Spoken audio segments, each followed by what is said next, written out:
Hi friends, ಎಲ್ಲ ಹಬ್ಬಗಳಲ್ಲೂ ಮಾಡುವಂತಹ ತುಂಬ ಫೇಮಸ್ ಆದಂತಹ ಮಲೆನಾಡು ಭಾಗದ ಅಜ್ಜಿ ರೆಸಿಪಿ ಅಂತಲೇ ಹೇಳ್ಬಹುದಾದಂತಹ ಅರಿಶಿಣ ಎಲೆ ಕಡುಬು ಮಾಡಬೇಕಾದ್ರೆ 90% ಜನ ಈ ಮಿಸ್ಟೇಕ್ಗಳನ್ನ ಮಾಡೇ ಮಾಡ್ತಾರೆ. ಇದರಿಂದಾನೇ ಎಷ್ಟು ಕಡುಬು ಮಾಡಿದ್ರೂ ಮಲೆನಾಡು ಟೇಸ್ಟು ಬರೋದಿಲ್ಲ. ಆದರೆ ಈ ವಿಡಿಯೋದಲ್ಲಿ ನಾನು ಎಲ್ಲ ಮಿಸ್ಟೇಕ್ಗಳನ್ನ ಸರಿ ಹೇಗೆ ಮಾಡೋದು, ಅದ್ರ ಜೊತೆಗೆ ಅಜ್ಜಿ ಹೇಳಿರುವ ಸೀಕ್ರೆಟ್ ಟಿಪ್ಗಳು ಯಾವುವು, ನೀವು ಕೂಡ ಹಬ್ಬಗಳಿಗೆ 100% ಮಲೆನಾಡು ರುಚಿಯಲ್ಲೇ ಅರಿಶಿಣ ಎಲೆ ಕಡುಬು ಹೇಗೆ ಮಾಡೋದು ಅಂತ ಇವತ್ತಿನ ವಿಡಿಯೋದಲ್ಲಿ ನೋಡೋಣ. ವಿಡಿಯೋನ ಸ್ಕಿಪ್ ಮಾಡಬೇಡಿ. ಒಂದು ಸ್ಟೆಪ್ ಮಿಸ್ ಆದರೂ ಮಲೆನಾಡು ರುಚಿ ಮಿಸ್ ಆಗತ್ತೆ. ನೀವಿನ್ನೂ ನನ್ನ ಚಾನಲ್ನ ಸಬ್ಸ್ಕ್ರೈಬ್ ಮಾಡಿಲ್ಲ ಅಂದರೆ ನಿಮಗೆ ನಾವು ಮಾಡೋ ವಿಡಿಯೋಗಳು ಇಷ್ಟ ಆದರೆ ಪ್ಲೀಸ್ ಸಬ್ಸ್ಕ್ರೈಬ್ ಮಾಡಿ. ನೋಡಿ ಫ್ರೆಂಡ್ಸ್, ನಾವು ಫ್ರೆಶ್ ಆಗಿ ಹೇಗೆ ಪಾಟ್ನಲ್ಲೇ ಅರಿಶಿಣ ಎಲೆಯನ್ನು ಬೆಳೆದಿರೋದು ಅಂತ. ನೀವು ಕೂಡ ಮನೆಯಲ್ಲಿ ಈ ರೀತಿನೇ ಮಾಡ್ಕೊಳ್ಳಿ, ತುಂಬ ಯೂಸ್ ಆಗುತ್ತೆ. ಅರಿಶಿಣ ಎಲೆ ಕಡುಬು ಮಾಡಬೇಕು ಅಂದರೆ, ತುಪ್ಪ ಕಾಯಿಸ್ಬೇಕು ಅಂದರೆ ತುಂಬಾ ಈಸಿ ಅಂತಲೇ ಹೇಳಬಹುದು. ಇವಾಗ ಎಲೆನೆಲ್ಲ ಕಟ್ ಮಾಡ್ಕೊಂಡಾಯ್ತು. ನಾವು ರಾತ್ರಿನೇ ಅಕ್ಕಿನ ನೆನೆಸಿ ಇಟ್ಕೊಳ್ಬೇಕು. ನೋಡಿ, 1 ಲೋಟ ಅಕ್ಕಿಯನ್ನು ಇಲ್ಲಿ ನೆನೆಸಿ ಇಟ್ಕೊಳ್ತಾ ಇದ್ದೀನಿ. ಚೆನ್ನಾಗಿ ತೊಳೆದ್ಬಿಟ್ಟು ಆಮೇಲೆ ನೀರನ್ನ ಹಾಕಿಬಿಟ್ಟು ಚೆನ್ನಾಗಿ ನೆನೆಸಿ ಇಟ್ಕೊಳ್ಳಿ. ನೀವು ರೇಷನ್ ಅಕ್ಕಿ ಯಾವ ಅಕ್ಕಿ ಬೇಕಾದ್ರೂ ತೊಗೊಳ್ಬಹುದು. ನಾನು ಮನೆ ಅಕ್ಕಿನೇ ತೊಗೊಂಡಿದ್ದೀನಿ. ಇದನ್ನ ರಾತ್ರಿ ಪೂರ್ತಿ ನೆನೆಸಿಟ್ಟು ಬೆಳಗ್ಗೆ ನಾವು ಮಾಡಬೇಕು. ನೋಡಿ, ರಾತ್ರಿ ಎಲ್ಲ ಚೆನ್ನಾಗಿ ನೆಂದಿದೆ. ಇವಾಗ ಬೆಳಗ್ಗೆ ಆಗಿದೆ. ನೋಡಿ ಎಷ್ಟು ಚೆನ್ನಾಗಿ ನೆಂದಿದೆ ಅಂತ. ಇದನ್ನ ಇನ್ನೊಂದು ಸಲ ತೊಳ್ಕೊಂಡು ನಾವು ಇದನ್ನ ಮಿಕ್ಸಿ ಜಾರಿಗೆ ಹಾಕ್ಕೊಳ್ಳೋಣ. ತುಂಬ ಜನ ಇಲ್ಲಿ ಮಿಸ್ಟೇಕ್ನ ಮಾಡ್ತಾರೆ. ಒಂದೇ ಸಲ ನೀರನ್ನ ಹಾಕೋದು ಅಥವಾ ಗಟ್ಟಿ ಮಾಡ್ಕೊಳ್ಳೋದು, ತೆಳು ಮಾಡ್ಕೊಳ್ಳೋದು ಇಲ್ಲಿ ಮಿಸ್ಟೇಕ್ ಆಗುತ್ತೆ. ಮೇಯ್ನ್ ಮಿಸ್ಟೇಕು ಇಲ್ಲಿ ನಾವು ಕರೆಕ್ಟಾಗಿ ಅಳತೆನ ನೋಡ್ಕೊಳ್ಳೋಣ. ನಾನಿಲ್ಲಿ 3 ಏಲಕ್ಕಿ 2 ಲವಂಗನ ಹಾಕಿದ್ದೀನಿ. ನಮಗೆ ಇಲ್ಲಿ ನೀರು ಮೇಯ್ನ್ ಇಂಪಾರ್ಟೆಂಟ್ ಆಗುತ್ತೆ, ನಾವು ಎಷ್ಟು ನೀರು ಹಾಕ್ಕೊಳ್ತೀವಿ ಅಂತ. ನೋಡಿ, ಈ ಥರ ಟೀ ಕಪ್ನಲ್ಲಿ ನಮಗೆ 1 ಕಪ್ ಫುಲ್ ಬೇಕಾಗತ್ತೆ ನೀರು. ಆಮೇಲೆ ಬೇಕಿದ್ರೆ ನೋಡಿಕೊಂಡು ತುಂಬ ದಪ್ಪ ಆದರೆ ಹಾಕ್ಕೊಳಕ್ಕೆ ಬರುತ್ತೆ. ನೋಡಿ, ಯಾವ ರೀತಿ ತಿರ್ಸ್ಕೊಳ್ಬೇಕು ಅಂದರೆ ಸ್ವಲ್ಪ ನೀರನ್ನ ಹಾಕ್ಕೊಂಡು ಈ ರೀತಿ ನುಣ್ಣಗೆ ತಿರ್ಸ್ಬೇಕು. ನಾವು ತರಿಯಾಗಿ ರುಬ್ಕೋಬಾರ್ದು, ಈ ರೀತಿ ನುಣ್ಣಗೆ ರುಬ್ಕೋಬೇಕು. ಆವಾಗಲೇ ನಮಗೆ ಅರಿಶಿಣ ಎಲೆ ಕಡುಬು ತುಂಬ ರುಚಿಯಾಗೋದು. ನೀವೇನಾದರೂ ತರಿಯಾಗಿ ರುಬ್ಕೊಂಡ್ರಿ ಅಂದರೆ ಬಾಯಿಗೆಲ್ಲ ಸಿಕ್ಕಿ ಕಚ ಕಚ ಅಂತ ಬೆಂದೇ ಇರೋದಿಲ್ಲ, ಆ ರೀತಿ ಆಗತ್ತೆ. ಆ ರೀತಿ ಮಾಡ್ಕೋಬೇಡಿ. ಈ ರೀತಿ ನುಣ್ಣಗೆ ಗ್ರೈಂಡ್ನ ಮಾಡ್ಕೊಳ್ಳಿ. ರಾತ್ರಿನೇ ನೆನೆಸಿಟ್ಟಿರೋದ್ರಿಂದ ಗ್ರೈಂಡ್ ಆಗಕ್ಕೆ ತುಂಬ ಟೈಮ್ ತಗೊಳ್ಳಲ್ಲ. ಇವಾಗ 1/4 ಚಮಚ ಉಪ್ಪು ಹಾಗೆ 1/4 ಚಮಚ ಅರಿಶಿಣ ಪುಡಿಯನ್ನು ಹಾಕ್ಕೊಳ್ತಾ ಇದ್ದೀವಿ. ನಾವು ಹೂರಣ ಮಾತ್ರ ಚೆನ್ನಾಗಿ ಮಾಡ್ಕೊಳ್ಳೋದಲ್ಲ, ಹಿಟ್ಟನ್ನು ಟೇಸ್ಟಿಯಾಗಿ ಮಾಡ್ಕೊಳ್ಬೇಕು. ಉಪ್ಪು ನಮಗೆ ರುಚಿನ ಕೊಟ್ಟರೆ, ಅರಿಶಿಣ ಪುಡಿ ನಮಗೆ ಒಳ್ಳೆ ಕಲರ್ನ ಕೊಡುತ್ತೆ. ನೋಡಿ, ಹಾಕ್ಕೊಂಡು ಚೆನ್ನಾಗಿ ಈ ರೀತಿ ಮಿಕ್ಸ್ನ ಮಾಡ್ಕೊಳ್ಬೇಕು. ಹಿಟ್ಟಿನ ಕನ್ಸಿಸ್ಟೆನ್ಸಿ ನೀವು ಕರೆಕ್ಟಾಗಿ ನೋಡ್ಕೊಳ್ಳಿ. ಪಡ್ಡಿನ ಹಿಟ್ಟಿನಕ್ಕಿಂತ ಸ್ವಲ್ಪ ಗಟ್ಟಿ ಇದ್ರೆ ಸಾಕಾಗತ್ತೆ. ಇದನ್ನ 2 ರಿಂದ 3 ನಿಮಿಷ ಹಾಗೆ ಬಿಡೋಣ. ಇವಾಗ ಹೂರಣ ಹೇಗೆ ಮಾಡೋದು ಅಂತ ತೋರಿಸ್ಕೊಡ್ತೀನಿ ನೋಡಿ. ಕೆಲವೊಬ್ಬರು ಕಾಯಿನ ಇಡೀ ಕಾಯಿನೇ ಹಾಕ್ಕೊಳ್ತಾರೆ. ಮಿಸ್ಟೇಕ್ ಇದೇನೆ, ಇಡೀ ಕಾಯಿನ ಹಾಕ್ಕೊಳ್ಬಾರ್ದು. ಮಿಕ್ಸಿಲಿ ನಾವು ಸಣ್ಣದಾಗಿ ತಿರ್ಸ್ಬಿಟ್ಟೆ ಮಾಡ್ಕೊಳ್ಬೇಕು. ಯಾಕೆಂದರೆ ಈ ರೀತಿ ಮಾಡ್ಕೊಂಡಾಗ ನಿಮಗೆ ಪೀಸ್ಗಳೆಲ್ಲರೂ ಸಿಗ್ಬೋದು. ದೊಡ್ಡ ದೊಡ್ಡ ಕಾಯಿ ಇದ್ದರೆ ತಿನ್ನಕ್ಕೆ ಚೂರು ಚೆನ್ನಾಗಲ್ಲ ಕಡುಬು.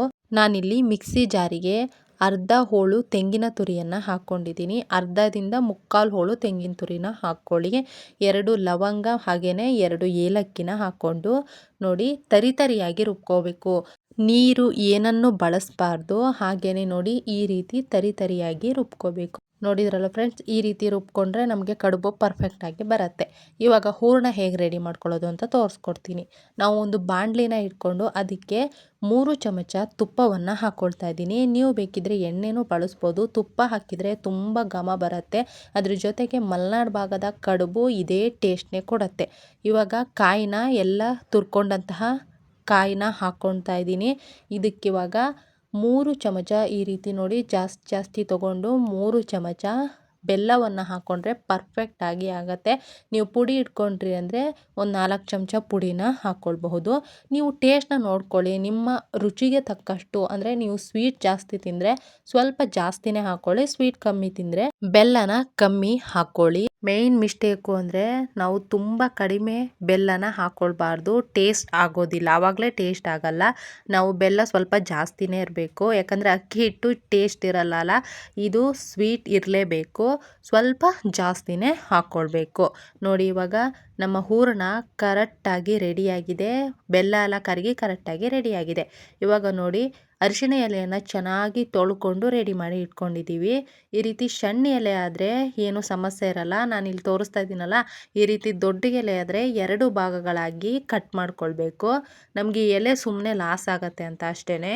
ನೋಡಿ ಈ ರೀತಿ 2 ಭಾಗ ಕಟ್ ಮಾಡ್ಕೋಬೇಕು.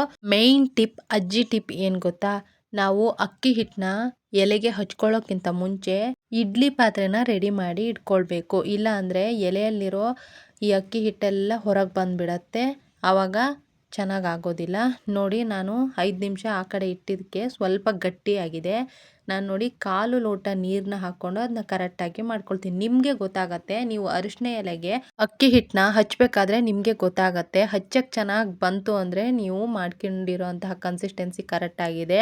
ಅದೇನಾದರೂ ತುಂಬಾ ಕೈಗೆ ಅಂಟ್ಕೊಳ್ತು ಗಟ್ಟಿಯಾಗಿದೆ ಅಂದರೆ ನಮಗೆ ಕನ್ಸಿಸ್ಟೆನ್ಸಿ ಕರೆಕ್ಟಾಗಿ ಬಂದಿಲ್ಲ. ಎಲ್ಲ ಜಾರಿ ಹೊರಗೆ ಹೋಗ್ತಾ ಇದೆ ಅಂದರೆ ತುಂಬ ತೆಳುವಾಗಿದೆ. ಆವಾಗ ಸ್ವಲ್ಪ ಅಕ್ಕಿ ಹಿಟ್ಟನ್ನ ಹಾಕ್ಕೊಳ್ಳಿ. ಮೇಲೆ ನೀವು ಅಕ್ಕಿ ಹಿಟ್ಟು ಹಾಕ್ಕೊಂಡ್ರೆ ಸ್ವಲ್ಪ ರುಚಿ ಕಡಿಮೆ ಆಗುತ್ತೆ, ಸ್ವಲ್ಪ ಗಟ್ಟಿ ಆಗುತ್ತೆ. ಆ ರೀತಿ ಮಾಡ್ಕೋಬೇಡಿ, ಕರೆಕ್ಟಾಗಿ ಮಾಡ್ಕೊಳ್ಳಿ. ನೋಡಿ ಇಲ್ಲಿ ಕರೆಕ್ಟಾಗಿ ಈ ರೀತಿ ಚೆನ್ನಾಗಿ ಹಚ್ಕೊಂಡು ಆಮೇಲೆ ಹೂರಣನ ಮಧ್ಯಭಾಗಕ್ಕೆ ಈ ರೀತಿ ಹಾಕಿ ಚೆನ್ನಾಗಿ ಒತ್ತಿಬಿಟ್ರೆ ನಮ್ಮ ಸೂಪರ್ ಕಡುಬು ರೆಡಿಯಾಗಿ ಹೋಗುತ್ತೆ. ನೋಡಿದ್ರಲ್ಲ ಫ್ರೆಂಡ್ಸ್, ಈ ರೀತಿ ಮಾಡ್ಕೊಳ್ಬೇಕು. ಈ ರೀತಿ ಮಾಡ್ಕೊಂಡಾಗ ನಿಮಗೆ ಮಲೆನಾಡು ಭಾಗದ ರುಚಿ ಹಾಗೆ ಸಿಗತ್ತೆ ಅಂತಲೇ ಹೇಳ್ಬೋದು. ನೋಡಿ ಕಟ್ ಮಾಡ್ಕೊಂಡಿದ್ದೀನಲ್ಲ, ಇದರಲ್ಲಿ ನಿಮಗೆ ಮಾಡಿ ತೋರಿಸ್ತೀನಿ. ನೀವು ಈ ರೀತಿನೇ ಎಲ್ಲ ಎಲೆಗಳಿಗೂ ಹಚ್ಕೊಂಡು ಹೂರಣನ ಮಧ್ಯೆ ಇಟ್ಕೊಂಡು ಮಾಡಬಹುದು. ಈ ರೀತಿ ಮಾಡ್ಕೊಂಡ್ರಿ ಅಂದರೆ ನಿಮಗೆ 10 ಕಡುಬಂತೂ ಖಂಡಿತವಾಗ್ಲೂ ಹಾಗೆ ಆಗತ್ತೆ. ಮೇಯ್ನ್ ಆಗಿ ಸೀಕ್ರೆಟ್ ಟಿಪ್ ಅಂದರೆ ನಾವು ತುಪ್ಪನ ಬಳಸಿದ್ದೀವಿ. ಇಲ್ಲಿ ಮೇಯ್ನ್ ತುಪ್ಪನೇ ಅಂತಲೇ ಹೇಳಬಹುದು. ಇದು ಅಜ್ಜಿರು ಹಿಂದಿನ ಕಾಲದಲ್ಲಿ ತುಪ್ಪ ಹಾಕಿಬಿಟ್ಟೆ ಮಾಡ್ತಿದ್ರು, ಅದಕ್ಕೆ ಅಷ್ಟು ಘಮ ಘಮ ಬರ್ತಿತ್ತು. ಇದ್ರ ಜೊತೆಗೆ ಅರಿಶಿನ ಎಲೆನೂ ತುಂಬ ಘಮ ಘಮ ಬರುತ್ತೆ. 2 ಸೇರಿದ್ರೆ ಕಾಂಬಿನೇಷನ್ ಸೂಪರ್ ಆಗಿರುತ್ತೆ. ಹಬ್ಬಗಳಿಗೆ ಬೆಸ್ಟ್ ಅಡಿಗೆ ಅಂತಲೇ ಹೇಳಬಹುದು. ಮಲೆನಾಡು ಭಾಗದಲ್ಲಿ ಈ ರೀತಿಯ ಕಡುಬುಗಳನ್ನ ಮಿಸ್ಸೇ ಮಾಡಲ್ಲ ಅಂತಲೇ ಹೇಳಬಹುದು. ರೆಡಿ ಮಾಡಿ ಇಟ್ಕೊಂಡಂತಹ ಎಲ್ಲ ಕಡುಬುಗಳನ್ನ ಇಡ್ಲಿ ಪಾತ್ರೆಗೆ ಅಥವಾ ನೀವೊಂದು ತಪ್ಪಲಿ ಇಟ್ಕೊಂಡು ಸ್ಟೀಮರ್ ಮಾಡಿಕೊಂಡು ಮಾಡಬಹುದು. ಅದಕ್ಕೆ ಹಾಕ್ಬಿಟ್ಟು ಇವಾಗ 10ರಿಂದ 15 ನಿಮಿಷ ಬೇಯಿಸ್ಕೊಂಡ್ರೆ ಸಾಕು. ನೀವು ಎಲೆಗೆ ಹಚ್ಚಬೇಕಾದ್ರೆ ತೆಳುನೇ ಹಚ್ಕೋಬೇಕು. ಇಲ್ಲಾಂದರೆ ಗಟ್ಟಿ ಹಚ್ಕೊಂಡ್ರೆ ಅಂದರೆ ಕಚ ಕಚ ಅನ್ನತ್ತೆ, ಚೆನ್ನಾಗಾಗಲ್ಲ. ತೆಳುನೇ ಹಚ್ಕೋಬೇಕು, ಇಲ್ಲಾಂದರೆ ರಬ್ಬರ್ ಥರ ಆಗಿಬಿಡತ್ತೆ. ನೋಡಿ 10ರಿಂದ 15 ನಿಮಿಷ ಆದಮೇಲೆ ನೀವು ಕಡುಬು ಬೆಂದಿದೆಯೋ ಇಲ್ಲ ಅಂತ ಚೆಕ್ ಮಾಡಬೇಕು ಅಂದರೆ ಈ ರೀತಿ ಒಂದು ಫೋರ್ಕ್ನ ತಗೊಂಡು ಕ್ಲೀನಾಗಿ ಅದರಲ್ಲಿ ಚುಚ್ಚಿದಾಗ ಅದು ಕ್ಲೀನಾಗಿ ಬಂತು ಅಂದರೆ ಕರೆಕ್ಟಾಗಿ ಬೆಂದಿದೆ ಅಂತ. ಅದ್ರ ಜೊತೆಗೆ ನೋಡಿದ್ರಲ್ಲ, ಈ ಎಲೆಗೆ ಸ್ವಲ್ಪನೂ ಅಂಟ್ಕೊಂಡಿಲ್ಲ, ಅಷ್ಟು ಚೆನ್ನಾಗಿ ಬಂದಿದೆ ಅಂತಲೇ ಹೇಳಬಹುದು. ಈ ರೀತಿಯಲ್ಲಿ ನೀವು ಎಲ್ಲ ಮಿಸ್ಟೇಕ್ಗಳನ್ನ ಕರೆಕ್ಟ್ ಮಾಡಿಕೊಂಡು ಮಾಡಿದ್ರಿ ಅಂದರೆ ಪರ್ಫೆಕ್ಟ್ 100% ಮಲೆನಾಡು ಭಾಗದಲ್ಲಿ ಬರೋ ಥರ ಟೇಸ್ಟೇ ನಿಮ್ಮ ಮನೆಯಲ್ಲೂ ಕಡುಬನ್ನ ಮಾಡಬಹುದು. ಹಬ್ಬಕ್ಕೆ ಖಂಡಿತವಾಗ್ಲೂ ಮಾಡ್ಕೊಳ್ಳಿ. ಪಂಚಮಿ ಹಬ್ಬ, ವರಮಹಾಲಕ್ಷ್ಮಿ ಹಬ್ಬ, ಎಲ್ಲ ಹಬ್ಬಗಳು ಬರ್ತಿದೆ. ಎಲ್ಲವಕ್ಕೂ ನೀವು ಈ ಸ್ಪೆಷಲ್ ರೆಸಿಪಿನ ಮಾಡ್ಕೊಳ್ಳಿ, ತುಂಬ ರುಚಿಯಾಗಿರುತ್ತೆ ಅಂತಲೇ ಹೇಳ್ಬೋದು. ನೋಡಿ ಎಲೆಗೆ ಸ್ವಲ್ಪನೂ ಅಂಟ್ತಿಲ್ಲ, ಪರ್ಫೆಕ್ಟ್ ಆಗಿದೆ ಅಂತ ಇದಕ್ಕೆ ಹೇಳಬಹುದು. ಎಷ್ಟು ಬ್ಯೂಟಿಫುಲ್ ಆಗಿ ಬಂದಿದೆ ಅಂತ ನೀವೇನೇ ನೋಡಬಹುದು. ನೋಡಿದ್ರಲ್ಲ ಫ್ರೆಂಡ್ಸ್, ಎಷ್ಟು ಪರ್ಫೆಕ್ಟ್ ಆದಂತಹ ಅರಿಶಿನ ಎಲೆ ಕಡುಬನ್ನ ಮಾಡಿ ತೋರಿಸಿದೀವಿ ಅಂತ. ನೀವು ಮಾತ್ರ ಮನೆಯಲ್ಲಿ ಹಬ್ಬಗಳಲ್ಲಿ ಮಿಸ್ಸೇ ಮಾಡಬೇಡಿ ಅಂತಲೇ ಹೇಳಬಹುದು. ನೋಡಿದ್ರಲ್ಲ ಫ್ರೆಂಡ್ಸ್, ನಿಮ್ಗೇನಾದರೂ ಈ ವಿಡಿಯೋ ಇಷ್ಟ ಆಗಿದ್ರೆ ಒಂದೇ ಒಂದು ಲೈಕ್ನ ಕೊಡಿ, ನಿಮ್ಮ ಫ್ರೆಂಡ್ಸ್ ಜೊತೆಗೆ ಶೇರ್ನ ಮಾಡಿ, ಹಾಗೇನೆ ಕಮೆಂಟ್ ಮಾಡಿ. ಹಬ್ಬದ ಸಂದರ್ಭದಲ್ಲಿ ನೀವು ಯಾವ ರೀತಿಯ ಕಡುಬುಗಳನ್ನ ಮಾಡ್ತೀರಾ ಅಂತ ಕಮೆಂಟ್ನ ಮಾಡಿ. ನಿಮಗೆ ಯಾವುದಾದ್ರೂ ಮಲೆನಾಡು, ಮಂಗಳೂರು ಯಾವುದೇ ಅಡಿಗೆ ಬೇಕಿದ್ರೂ ನನಗೆ ಕಮೆಂಟ್ ಬಾಕ್ಸ್ನಲ್ಲಿ ತಿಳಿಸಿ, ನಾನು ಮಾಡಿ ತೋರಿಸ್ತೀನಿ. ಪೂರ್ತಿಯಾಗಿ ವಿಡಿಯೋ ನೋಡಿದವರಿಗೆ ಧನ್ಯವಾದ.